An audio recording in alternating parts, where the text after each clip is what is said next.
ഏറെക്കാലം വ്യവസായ സൗഹൃദമല്ല എന്ന ആരോപണം നേരിട്ട കേരളം ഇന്ത്യയിൽ തന്നെ സംരംഭങ്ങൾ തുടങ്ങാൻ ഏറ്റവും അനായാസമായ ഇടമായി. വികസന വഴിയിൽ ഒരുപാട് മുന്നേറി എണ്ണിപ്പറയാനുള്ള വികസന നേട്ടങ്ങൾ ഏറെയുണ്ട്. വ്യവസായ മേഖലയിലെ കേരള നേട്ടങ്ങൾ മറച്ചുപിടിക്കുന്ന മാധ്യമങ്ങൾ ഇക്കാര്യങ്ങളൊന്നും ജനങ്ങളിലേക്ക് എത്തിച്ചിട്ടില്ല. ഇക്കഴിഞ്ഞ വർഷം ഈസ് ഓഫ് ഡൂയിങ് ബിസിനസ് റാങ്കിങ്ങിൽ കേരളം ഒന്നാമതെത്തി. തുടർച്ചയായി രണ്ടാം വർഷവും ലക്ഷത്തിലധികം സംരംഭങ്ങൾ തുടങ്ങി. സംരംഭങ്ങൾ തുടങ്ങുന്നത് എളുപ്പമാക്കാൻ സർക്കാർ സഹായങ്ങളും മാർഗനിർദ്ദേശവും നൽകി. വായ്പകൾ ലഭ്യമാക്കാനും അനുമതികൾ നേടിയെടുക്കാനും സൗകര്യമൊരുക്കി. ഇന്ന് ഇന്ത്യയിൽ നിക്ഷേപം നടത്താൻ ഏറ്റവും ആകർഷകമായ ഇടമായി കേരളത്തെ മാറ്റി.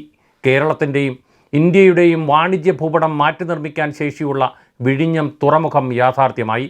സംസ്ഥാന സർക്കാർ 70% നിർമ്മാണ ചെലവ് വഹിച്ചു. വഴിയിലുണ്ടായ എല്ലാ തടസ്സങ്ങളെയും മറികടന്ന് പദ്ധതി സമയബന്ധിതമായി പൂർത്തിയാക്കി.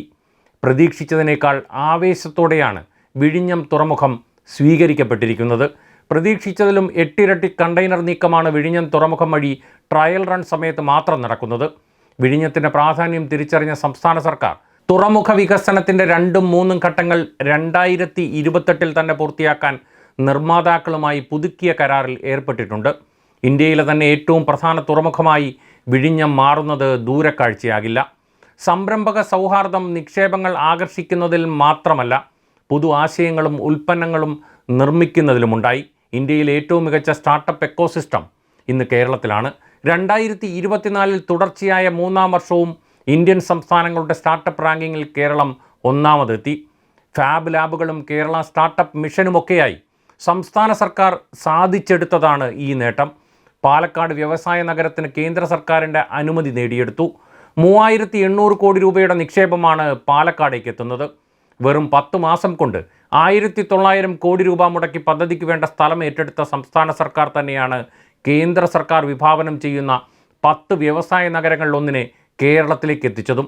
തിരുവനന്തപുരം ടെക്നോ പാർക്ക് വികസനം 4ാം ഘട്ടത്തിലേക്ക് കടന്നു. സ്പേസ് പാർക്കും ഡിജിറ്റൽ യൂണിവേഴ്സിറ്റിയും സ്റ്റാർട്ടപ്പ് ഹബ്ബും ടെക്നോ പാർക്ക് വികസനത്തിൻ്റെ 4ാം ഘട്ടമായ ടെക്നോ സിറ്റിയിൽ തുടങ്ങിയിട്ടുണ്ട്.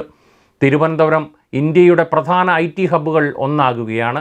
500 ഏക്കറിൽ 20 മില്യൺ സ്ക്വയർ ഫീറ്റ് ബിൽട്ടപ്പ് സ്പേസാണ് ടെക്നോ സിറ്റി പദ്ധതി ആകെ ലക്ഷ്യമിടുന്നത്.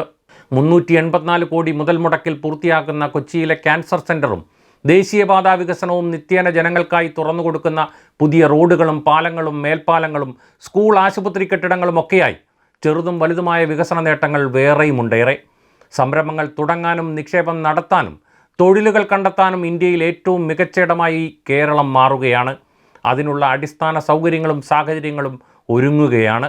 ഇച്ഛാശക്തിയും ദീർഘവീക്ഷണവും ജനങ്ങളോട് പ്രതിബദ്ധതയുമുള്ള ഒരു സർക്കാരിന് എന്തെല്ലാം സാധിക്കുമെന്നതിന് ഇന്ത്യക്ക് മാതൃകയാണെന്ന് കേരളം.